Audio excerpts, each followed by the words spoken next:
Welcome to the Entrepreneur's MBA, bringing you lessons from real-life entrepreneurs they don't teach in business school.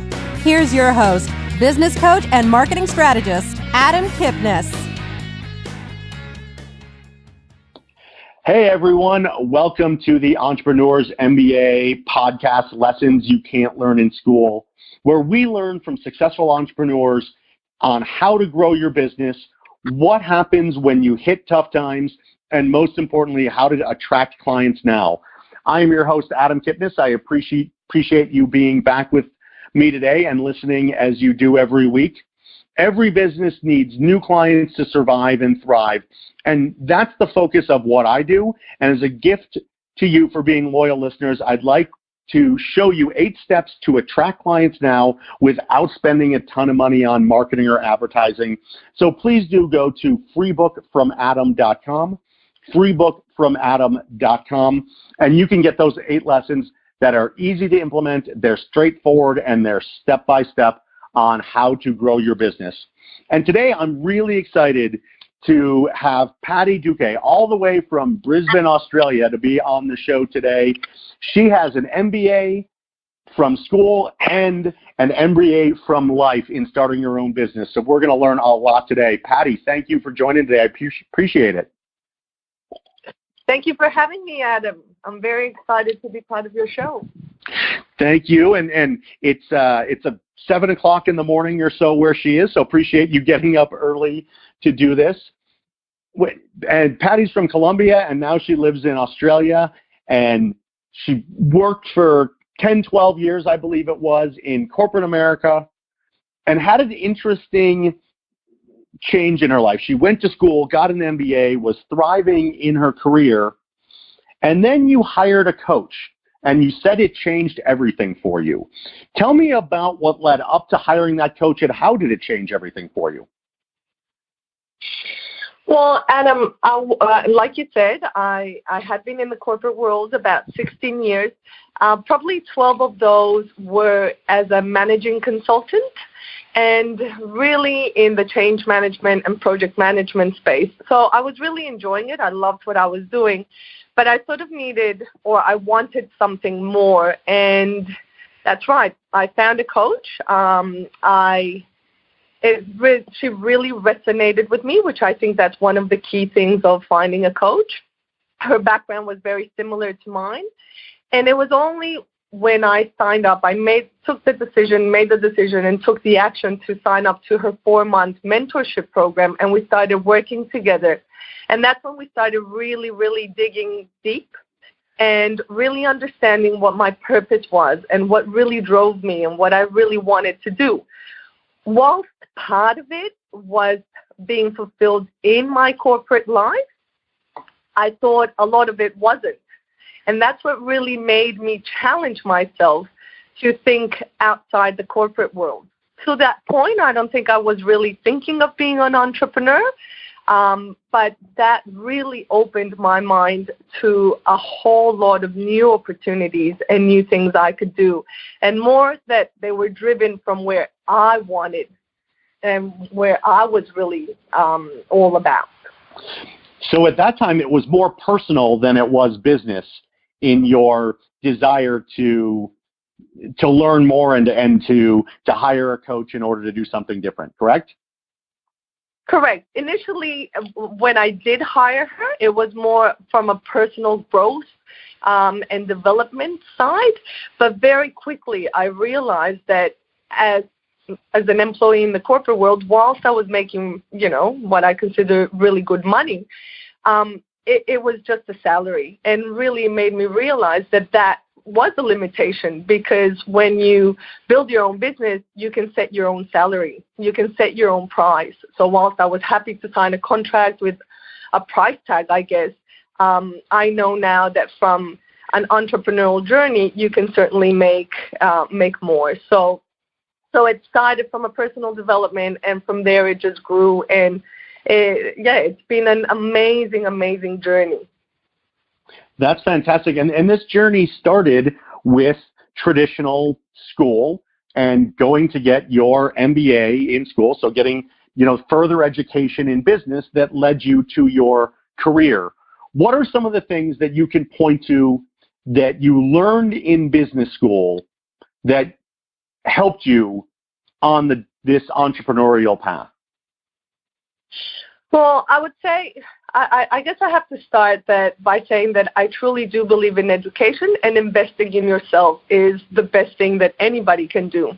So this is why I did and have invested quite heavily in what I call both an academic MBA and a real-life MBA. So like you said, I studied an academic MBA, so I went to university. This was about 10 to 12 years ago, and I studied in one of the best universities in Queensland at the time. And I actually Googled it this morning, just sort of knowing that we were going to have this talk. And at the moment, the Graduate Management Association of Australia still considers this university to be one of the top 5 star ranking universities in Australia. So from an academic world, it's great. I think that an academic MBA covers a little bit of everything, and it gives you a lot of theory behind a lot of concepts and some techniques. But unfortunately, it does miss some key elements from life. So for me personally, what that MBA, that academic MBA helped me with was obviously I built a great network, and through that I was able to change really the industry that I was in. So I was really happy to do that. I was actually working in the mining industry at that point. I hadn't really studied any business, but I was quickly sort of going up the corporate ladder. So that's why I decided to invest on an academic MBA at university. And I was happy to, and I'm happy to say that at the back end of that, before even graduating, PricewaterhouseCoopers contacted me and wanted someone with sort of my background and my experience, and that's how I changed completely my career and entered the managing consulting world. So there's obviously lots of learnings from that. However, what I do realize is that it's all well and good to learn how to do a profit and loss statement or any of these sort of theories and learn all these models, but if you don't really have the mindset to make this money, then what's the point? So I guess what I'm saying is I really believe that universities have their place, but what I have also found is that when I've gone into this massive real-life MBA journey, I've learned so much more that has really helped me more around life. So I'm not sure universities at the moment are agile enough to keep up with how quick the digital world is changing. I'm sure that they have guest speakers. At the time that I did my MBA, it was very theoretical, I have to say. And what really broke my heart, and now really realizing, is that none of my lecturers were really entrepreneurs or weren't really in the corporate world. So they were very, very academic. And now I really understand the importance of being coached and mentored by people that have actual results, that can back themselves up, not just by saying there's these models that you can follow and this is how you can do marketing, but really, really understanding the importance of your personal branding, the importance of social media, the importance of having a clear avatar or a clear client on, how to target these through social media, building things like sales funnels and, ensuring that you have an automated system that can capture these leads and can help you sort of grow your business, not necessarily needing to go the old way of having to have an office where clients come in, but nowadays you can do it all online. And that's sort of the things that I really sort of learned. The agility, I'm not sure the university had that sort of agility. It was more theory versus practical. So if you want, I can tell you some of the key learnings from my real-life MBA if you would like. Yeah, and we're definitely going to get to that next, but I love what you said there because it's pretty much the premise for this entire podcast is that in school, when you get your academic MBA, it's theoretical. There's some great information that you learn, but you're learning it from a book. And what I do with my clients is through my coaching programs, through my books, through my online program, is show them what actually happens and how you get a client, not theoretically how you get a client, but actually going out and getting one.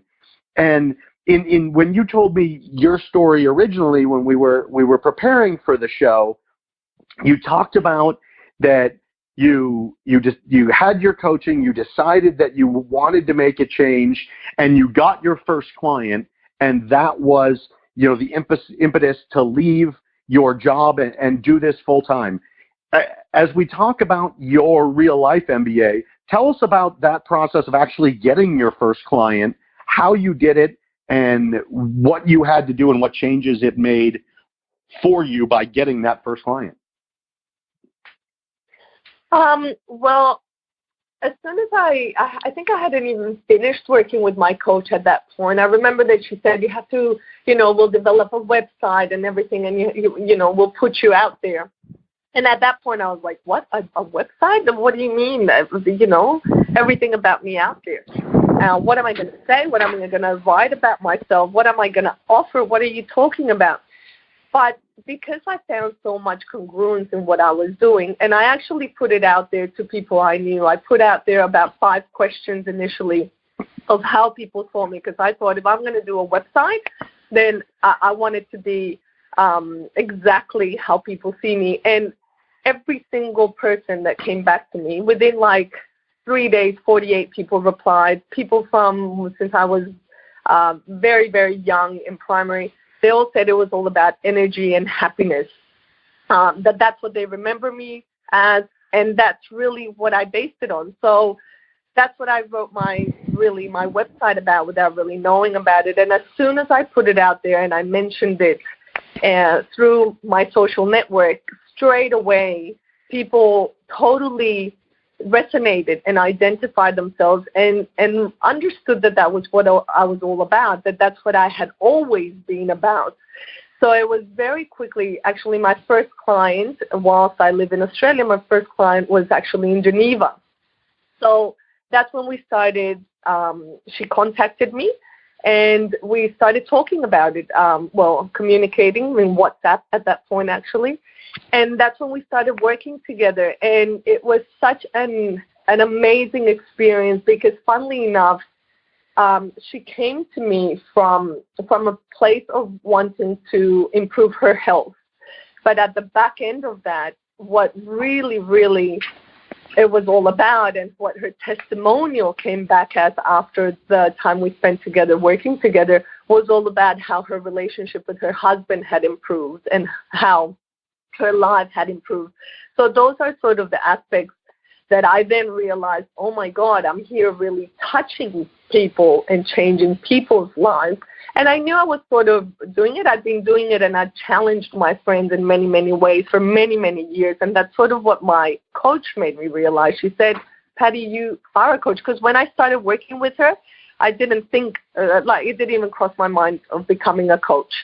And it was through the work with my coach that she made me realize that was probably the journey I should be taking. So I gave it a punt, and I'm glad I did because I landed on my feet on exactly what's congruent with me, and that's what then gave me, all the courage to leave the corporate world, which was my safety zone. It was my comfort zone. Even my boss at the time, the partner in the firm that I worked in, when I sort of mentioned this to him, or he sort of had a sense of it, he even said, look, you need to make the leap. I will invest in you. If you need money, you need to do this. So I really, really like that nowadays, really, there's no boundaries. Like my first client was in Europe and I'm in Australia, so it doesn't really matter. Initially when I started, I thought being a coach, I'd have to have an office and it'd have to be a face-to-face. And little did I know, through my journey, I realized that, even my Brisbane clients, I only really see one of them face-to-face. All of it is over the phone because now to change people's lives, you don't even need to know them. You don't even need to see them, which is amazing. That's amazing. And so you reached out to your community and you said, hey, how do I appear to you? What is it that I do? Through that, you got a lot of feedback. You were able to create your offer around it. get your first client, have success with that client, and that was your springboard forward to having your own business and then getting more clients. So talk to us about some of those things that you learned through that process up to today in the real life, over and above the book smart stuff that you learn that probably help you run the day-to-day of your business. But what are the things that you learned in real life from that first client to where you are today?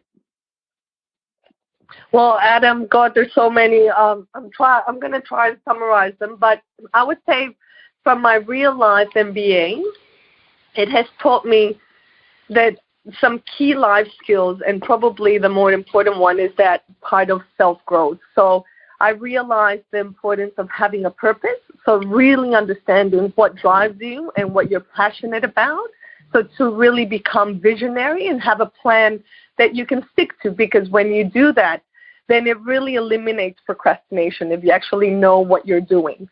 So I would say purpose would be one of the key ones. Mindset is certainly one of the most important ones, and unfortunately university never covers that, because it's the importance of developing a growth mindset, and I certainly do that with my kids. I've got 2 daughters, a 4 and a 6-year-old, and understanding the importance of that. Thankfully, I had a lot of that, but I had never, ever pinpointed that. So learning how your brain actually works and how we can hack into it, to be quite honest. So I found mindset a key element. Your belief, that's something that was never covered, and it's really understanding what we may, that unfortunately all of us have limiting beliefs, and these are just things that hold us back. These are just things that put a handbrake on our success. But if we're able to identify them and really confront them, which is what I do a lot with my clients, then you're able to then develop that courage to believe in yourself and be able to do whatever it is that you want to do. In my case, it was to make the leap from the real world. And in all honesty, part of it was, yes, I got my first client. I was successful, but funnily enough, it was my husband's limiting belief at that time that was holding us back from me making the leap. And it was amazing because we went to an event, a real life event, and when we were at it together, and he realized that limiting belief around money, and he turned around and he said, Patty, you need to do this, because at that point I was working full-time, obviously had the 2 girls, and I was building my business, and he said, it doesn't matter, you need to leave, the corporate world. I fully support you. So that the power of limiting beliefs or understanding your limiting beliefs is huge. And for us, it has been huge because that's when I made the leap. All we've ever known was corporate world. Another one I would say is probably your values, the importance of having and sticking to your values, living by your values. So when you're able to define at least your top 3 or 5 values and you write rules around this, then you're congruent with yourself and you always are able to back yourself up and you know what you are all about. So values is really important. Habits, I realized I had created a lot of really good habits, but I thought that habits or rituals that support your success are critical.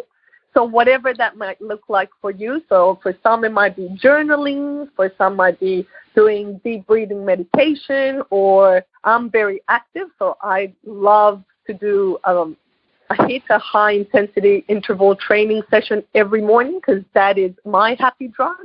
That gives me endorphins and that sets me up for the day. So I thought that was a key learning, and also setting intentions. I realized that so many people, like I wake up and I literally choose to be happy, and I have unconsciously been doing this for a very long time. It was only when I started on this journey that I realized how important it is to set intentions for yourself and understand that you're going to fail and it doesn't matter. Because that really sets up your attitude, and around that goes your language. So being positive and using positive language with yourself and the people around you. Another one might be your energy. So understanding your emotions and controlling your emotions. As an You have to make a lot of decisions all the time, and unfortunately, you will be making mistakes a lot of the time, but it's okay. The quicker you make mistakes, the quicker you stand up, and the quicker you can learn from them. So it's really also understanding that you should never really make, really important decisions on when you're really high on emotions. Oh gosh, I could go on forever. Really, probably learning and developing. So investing in yourself. I did invest in my MBA, in my academic MBA, but I have to say that ever since I started this journey, I have invested more than a full year's wage, really, and double what I invested on my academic MBA in just learning and developing, because you just become a learning machine.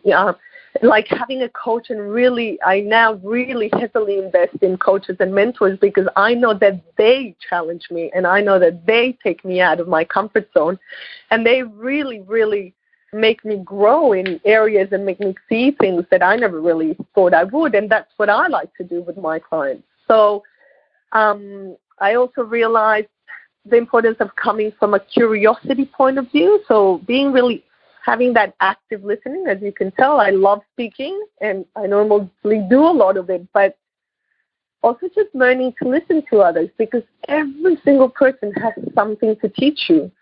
So if you're able to take away that learning, it's key. And of course, the power of network. It was really funny because when I first became a coach, I very quickly realized, I was like, oh my God, I don't actually know many entrepreneurs. I think at that point I had 2 entrepreneur friends, if that, but one of them was actually in the corporate world.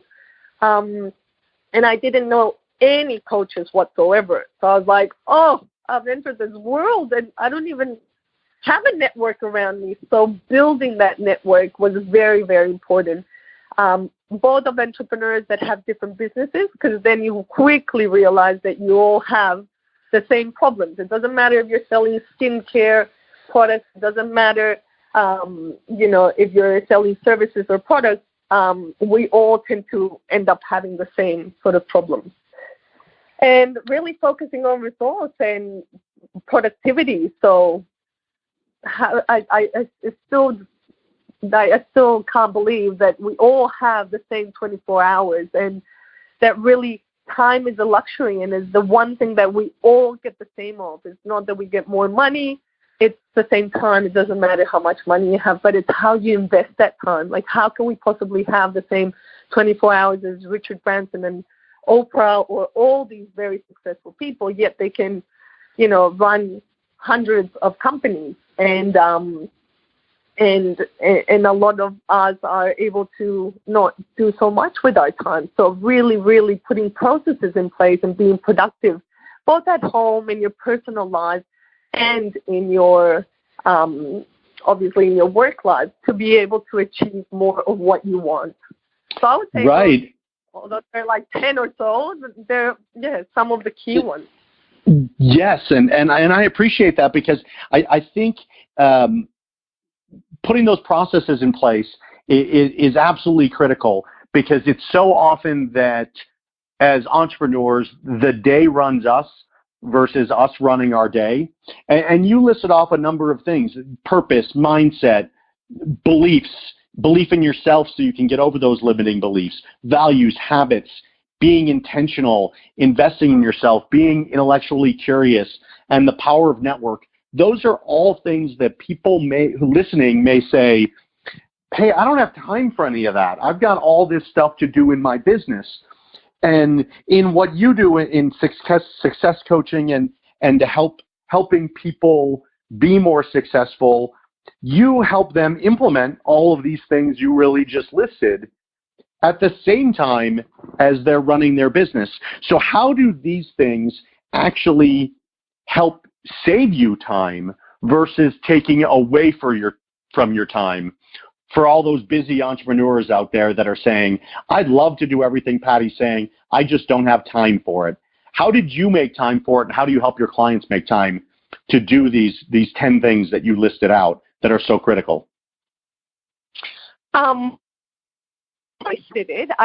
am a very organized person from the start, and I do value my time quite a bit. But one thing that because I was working at that time, at the time that I started my business, and I was building my business, I had very, very little time. So I knew something had to give. So something that I totally changed my schedule, and that for me opened up a whole new world, which meant that we would normally put, as I mentioned, I have 2 younger girls, so we would, my husband and I would probably normally put our girls to sleep at around 7 p.m., and then we would go downstairs and really just watch TV for a bit, and I'd normally fall asleep, to be quite honest, and probably go to bed at around 9:30, which is still early, right? Right. But I just said, something has to give. I am going to give this up. So in all honesty, I started going to bed, believe it or not, and I still do over almost 2.5 years later. A lot of the time, not every day, but a lot of the time I just go to bed quite early, around 7:30, 8. And that automatically means that I wake up very early. I'm a very early riser. I don't wake up with an alarm. I wake up with whatever. I don't sleep a lot, but I sleep quite deeply. But if you go to bed quite early, it means you wake up early, right? So around 3:30, I'd wake up. And that was what I found was my most productive time. I had no interruptions. Everyone was asleep. Yes, my family on the other side of the world were awake, but I just made sure I did not go into social media. I just dedicated that time into what I needed to do because I was clear on what I needed to do. I had a clear goal and I had a plan, like I mentioned. Then I knew today I need to do this. Today I need to write my about page. Today I need to, whatever it is, my services, whatever it was, I would just focus on that. I'm going to write this blog. And you are just so in tune with what you need to do. You become so productive. And then around that, you just build processes, right? So I realized that, seriously, I built my business between 3 a.m. and 6 a.m. because at 6 I would always go either to yoga or the gym because I really value that. For me, that is one of my top values. Vitality is. So I needed to do that. I wasn't going to give that up. And I would then head off to work. Well, do school drop-offs and, organize the girls and do school drop-offs and everything. But that's really what I did. So I created time, and I created time to really learn about all these things I needed to do so I could work like on my business, not necessarily in my business all the time. So that's what I really found critical. And I can even give you a simple example of things that we do around the house in our personal lives. Like I know, or my girls know, even though they're quite young, we have a cupboard where it's like the shoe cupboard for the girls. That's just for them. So they know that their shoes are either on their feet or in that cupboard simply because I'm not going to spend 20 minutes before school drop-off looking for one school shoe. You know what I mean? So it gets to the point of just saying that is 20 minutes that I can't afford, so I'm just going to put a process around it. And they know it. They don't know any different. And it's those little 5 minutes that we waste looking for something or following up something, or that's where our life ends up. And then if you add it all up, it's 30 minutes here, 10 minutes there, 15 minutes there. And you know what? You can gain yourself 1 hour, 2 hours, 3 hours. So I'm not saying that everybody needs to go to bed early to wake up early. I certainly found my mojo. I found that I was very, very, very productive. Even now as an entrepreneur, I still wake up early. And I do a lot more before probably 8 a.m. than sometimes what I do during the day. My day work is more around networking. But really, if I need to get something done, I have to do it in that time. So it's understanding your energy swings, really, how you work. Some people are night owls. Right, and so it's taking how you work, what you're good at, and then making those times when you do business. Whether for you it's morning.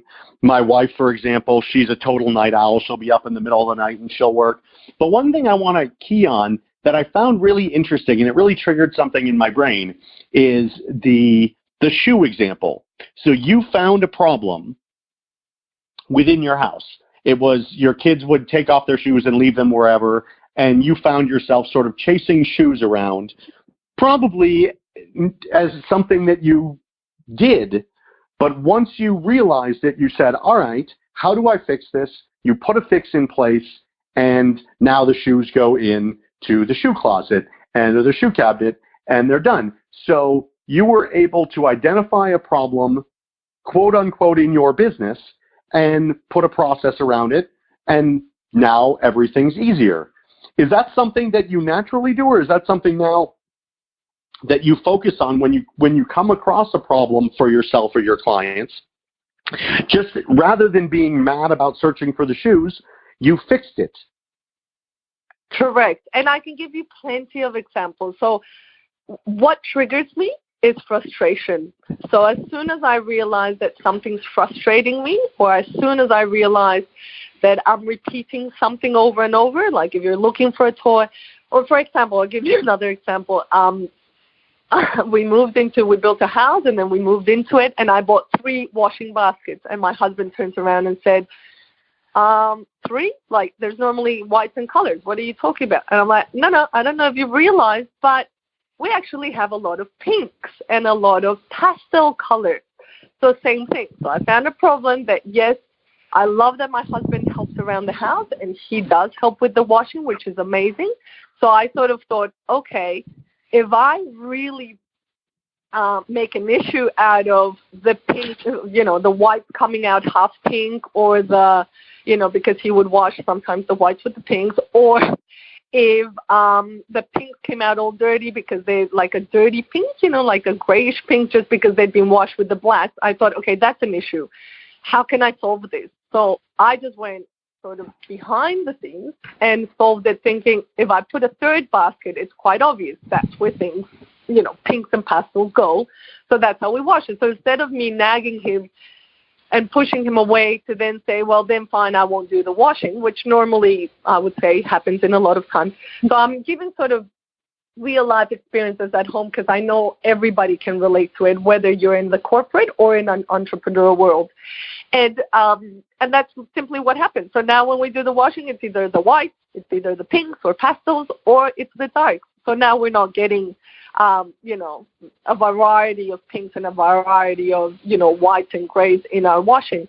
So every single time I'm triggered by something that frustrates me, I just think, how can we work around this? Or if we were missing things, not missing things, but appointments, then very quickly I created a Google family calendar where my husband and I obviously now know where their girls need to be, and if they have gymnastics, or if we need to be somewhere, or if there's a birthday party.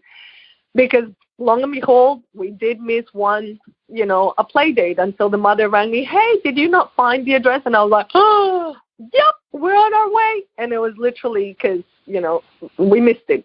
So I thought if we both have it in our calendars, in our phones, then we won't miss it. There's a chance of both of us not missing it. So those are just few examples of the many examples. What I realized is that if everything, especially around the house, if everything has a place, it's so easy to clean up and live, in a much cleaner, non-cluttered environment. Because what I find is that when you are cluttered, or when there's a lot of things around you, your mind, your subconscious has to actually process everything in that room before doing anything. You don't really realize it, but it does. So that takes a lot of energy out of you. If you're able to just very quickly organize your house, because everything has a place. So even with the girls, I say, okay, girls, we need to clean up. They can make as much mess as they want when they're playing with whatever they are doing. But it's like one thing at a time. But there's a box for the soft toys. There's a box for the puzzles. There's a place for everything. And then that way it just becomes a lot easier, because I realize that a lot of the times when you come home, your kitchen bench or your dining room table just becomes like the drop-off zone.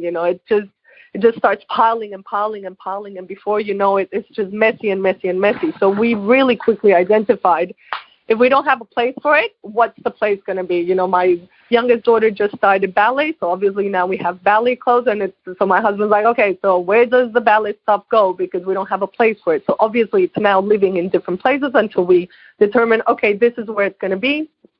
And then it's easy because we all know that's where it is. There's only one place where it can be. Does that answer your question? Yes, and I love that because there's when you've got an entrepreneurial lifestyle, whether it's you or your spouse or both of you in some cases for some of the listeners, it's really easy for one to take over and the other one to lack. So if you're starting your business and then your home life suffers because of it, or your house is messy and so you have to clean it, so your business suffers because of it. And having real-time processes and procedures is a fantastic way to go. So I love that you brought up those real-life examples, because so many times we'll be onboard a new client, for example. You bring a new client on and they've obviously got to pay you and fill out your enrollment form, and there's probably some paperwork or some emails or a series of information that you send them for an introduction and get to the initial work. Regardless of business, there's stuff that goes on when you bring on a new client, and so many businesses struggle through that process for years and years because they never stop and say, all right now I just did it. I'm frustrated with that process. How do I fix it? Because they say, I'll get to it. And I love that you brought up opportunities to identify, how can I fix it now so it's not a problem going forward? So how do you help yourself and your clients identify those and fix them in real time when needed? Yeah, I would say that just really identifying. So every time that any of us have to do something, and I tell that to my clients as well, just really understand where that's coming from. You know, is it from a place that you really want to do that, or is it from a place of frustration? And then set something in place that is going to support you and it's going to help you and make your life easier. Because this is all about life. It's all about enjoying life. So I'm all about happiness, really, but like being content with yourself and where you're at. So for me, it's really about digging deep and understanding where you're coming from. You know, some people do like clutter and they are hoarders, but as long as in their mind they're not, and they're still taking action so they can still get results. So for me, it's really all around that productivity. So we definitely put some things in place to make them more productive so they can find some of this time, because everybody is so poor on time. And unfortunately, being busy has become sort of like a badge of honor, which I hate. It's so hot, you know, as long as we're busy in the things that we want to do and we're enjoying the process. So that's what I really get them to realize, because even some of them are in the corporate world, are quite high up in the business that they're working in. So even those little hacks of having a focus list really helps them. You know, one of them was just like swimming in a million things. She'd never really been in a management role, so that's why her general manager sort of engaged me. So every time that we have a session, we go through what I would call productivity hacks, but it's all around her lifestyle, and it's all around what will help her be a better leader or be a better person. And whatever that works, she'll implement it. So for me, it's key and important that people that work with me are people that are willing to make the change, that need to make the change, that are craving and that are fed up. Because those are the ones that will take action, and those are the ones that get results. Because with her, as soon as she implements something, boom, she's like, okay, we're on to the next thing. Originally we started working more on her personal life, and I think it was like a session, and then after session 2, she never mentioned her personal life again, like her family life. So we put some things in place that could help her and her husband and her kids. And to be honest, we're up to maybe session 15. I think we've only mentioned it once. So we've moved on to how can she be a better leader at work, and how can she improve in many areas. And recently we're working more around her goals. So it's really more, I guess, the beauty of coaching and what working with someone that really is just focused on what's going to make you better, you know, so really focusing on your problems, because there's people that are quite organized out there, but they just don't see beyond that. You know, there's they're just sort of stuck. And so many people are stuck in a rut or stuck in like a mouse wheel. So until you sort of break it down, or even people that want to lose weight, they might say, oh my God, I need to lose, 20 or 30 kilos. That's huge in the sense that that's a mammoth task. It just looks so overwhelming and so big. But when you totally break it down and you just say, okay, how about we just focus today in drinking more water? Can you do that? Oh, yeah, I can do that. How about we focus today in having one healthy meal, like having a healthy option today, not saying, you have to do, you have to eat a salad every single day and if you just really break it down to the simplest form, so your brain can't stop you from doing it. Your brain just says, oh, yeah, that's easy. I can do that. Then you get results. So that's what I really try and do with my clients, to just break it down to the point that it's almost impossible not to do it. Can you park your car, and have to walk 10 minutes instead of parking in front of the front door, and have some incidental exercise? Can you do that? It's like, oh, yeah, I can do that. Easy. I'll just be walking 10 minutes there and 10 minutes walk and back, and then that's easy. That's a perfect transition, because the step-by-step into taking small bites is so critical to success, and I do it in my business and in my coaching program, and my online program is a step-by-step option, and you build step-by-step how people can have success. But it leads me directly to the final thing before we wrap up is, you started by getting one client, and then you did some networking and you got some clients locally and you've gotten some referrals. But now you're doing some speaking, and you speak in Brisbane. You probably speak all over Australia. I know you're coming here to the States, to Los Angeles in November to speak in front of 2,800, 3,000 people at a big event here. How did you do it, and therefore others can learn from you? How did you, decide, all right, I need to add this other marketing technique, in this case speaking, to the business, and then go from speaking in front of a small group to now having the opportunity to speak in front of 3,000? How did you break that down in your own life that we can all learn from? Well, Adam, I guess what happened is I very quickly realized that I love working one-on-one, but I've capped that, because I realized that one-on-one you can only help so many people, and there's so many hours in your day, and I totally value my family life as well. So doing one-to-many and really speaking, if you're able to change more people's lives, because that's really ultimately what I would like to do. If I can get my message out there, and even just 1 or 2 or 3 people can implement a little bit or some of it and improve their lives, then that's great. So I realized the importance of that, and the importance of, once again, learning and developing your skills. So I've done presenters courses, and through that I just started building that network and reached out to all networks as well, because I don't ask for referrals, I ask for introductions. So basically, there's so many people that are willing to support you and help you, but they might not know how to. So I just say, do you know anybody that would benefit from this? And I talk a lot about the culture of happiness.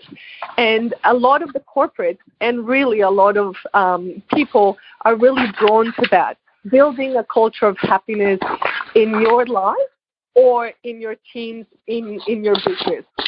So as soon as I started talking about it, they just said, oh, can you come, there's this network event, would you be willing to speak at that? And I'm like, absolutely.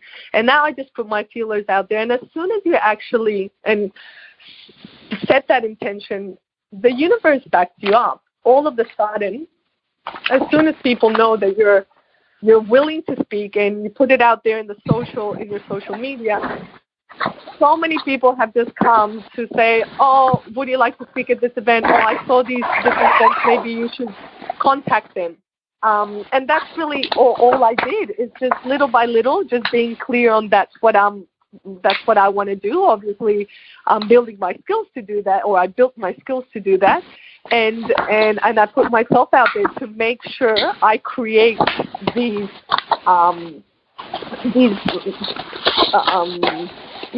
I create these events for me and create these moments, because they're not really going to land on your lap unless you say that that's what you want to do. So that's what I really want to focus on a lot more. So ensuring that I keep some of my one-on-one clients, for sure. I love that. But now it's ensuring I do more speaking gigs so I can be out there a lot more. That's awesome. And thank you so much for that. Thank you so much for your thoughts. Our guest today is Patty Duque. That's Patty Duque. She can be found on Instagram, on Facebook. Her website is pattyduque.com. hello@pattyduque.com is her email if you want to reach out to her. She really outlined what she does for her clients in finding steps for success in their life, in their business, whether it's corporate or entrepreneurial. Thank you so much, Patty, for being here. Thanks for getting up early and for being a part of the Entrepreneurs MBA today. Not a problem. Thank you for having me, Adam. I really, really appreciate it. You're very welcome. And for giving me this space. Oh, sorry. You're very welcome. Look forward to talking with you soon, and thanks everyone for listening today on the Entrepreneurs MBA. You've been listening to the Entrepreneurs MBA. Download Adam's free book, How to Make More Money in Your Business, at www.freebookfromadam.com.